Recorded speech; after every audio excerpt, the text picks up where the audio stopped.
সুপ্রিয় শিক্ষার্থীরা, আজকে আমাদের আলোচনার বিষয়টা হলো কি ডিউরিং এবং হোয়াইলের মধ্যে পার্থক্য। ইংরেজি বলার সময় এবং লেখার সময় আমাদের এই বিষয়টার মধ্যে একটা পাঁচদিনের পড়ে যায়, সাধারণত কোন জায়গাতে ডিউরিং বসবে এবং কোন জায়গাতে হোয়াইল বসবে। আজকের আমাদের আলোচনার ক্লাসটি সেখানে একটু দেখো, ডিউরিং এবং হোয়াইল। ডিউরিং কোথায় কোথায় বসাবো এবং হোয়াইল কোন কোন জায়গার মধ্যে আমি বসাবো। সাধারণত দেখো এখানের মধ্যে আই স্লেপ ডিউরিং দ্য মুভি, আমি ঘুমিয়ে পড়লাম যখন মুভি চলছিল। এখন এখানে দেখো যে কোনো সময়কাল জুড়ে মুভি চলার সময়ে বা কালে, ডিউরিং শব্দের অর্থ কি কালে বা সময়ে, মুভি চলার সময়ে আমি ঘুমিয়েছিলাম। একটা ব্যাপার, I slept while I was watching the movies. যখনই তুমি ওয়াইল দিচ্ছ তখন তুমি শুধু এখানে মুভি এই নাউনটা দিলে হচ্ছে না তোমার, তখন তোমাকে দিতে হবে কি, ওয়াইল যখন দিচ্ছ তখন তোমাকে সাবজেক্ট দিতে হবে এবং ভার্ব দিতে হবে।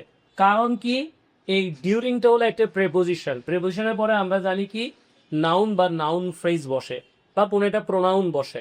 এখানে তাহলে কি বসবে বলো তো, এই প্রিপোজিশন। ডিউরিংটা একটা কি প্রিপোজিশন, তাই তার পাশে কি হবে, নাউন বা নাউন ফ্রেজ বসবে অথবা প্রোনাউন বসবে। আর যদি তুমি ওয়াই বসাও, ওয়াইলটা যেহেতু কনজাংশন, তাই তারপরে তুমি সাবজেক্ট এবং ভার্ব বসাবা। সাবজেক্ট এবং ভার্ব, এই ভার্বটাকে আমরা পাস্ট কন্টিনিউয়াস টেন্স ধরছি, কারণ হোয়াইলের পরবর্তীতে সাধারণত সাবজেক্টের পরে ওয়াজ অথবা ওয়ার আসে, এরপরে কি আসবে, ভার্বের সাথে আইএনজি। অথবা তুমি যদি এটাকে একটু রিডিউস করে ফেলো, একটু যদি কমিয়ে ফেলো, তাহলে সেটার কাছে সাবজেক্ট যদি তুমি সরিয়ে দাও তাহলে ওয়াজকে তোমার সরিয়ে দিতে হবে। তখন ওয়াইল থাকলে ওয়াইলের পরে ভার্ব প্লাস আইএনজি। আমরা রাইট ফর্মস অফ ভার্বে একটি নিয়ম শিখেছি, সেখানের মধ্যে আছে ওয়াইলের পরে ভার্ব থাকলে ভার্বের সাথে কি যুক্ত হবে, আইএনজি যুক্ত হবে। তাহলে এই নিয়ে আমাদের তাহলে শর্টকাটটা কি হলো, ডিউরিং এর পরে নাউন বা নাউন ফ্রেজ এবং ওয়াইলের পরে সাবজেক্ট থাকলে ভার্ব দিতে হবে।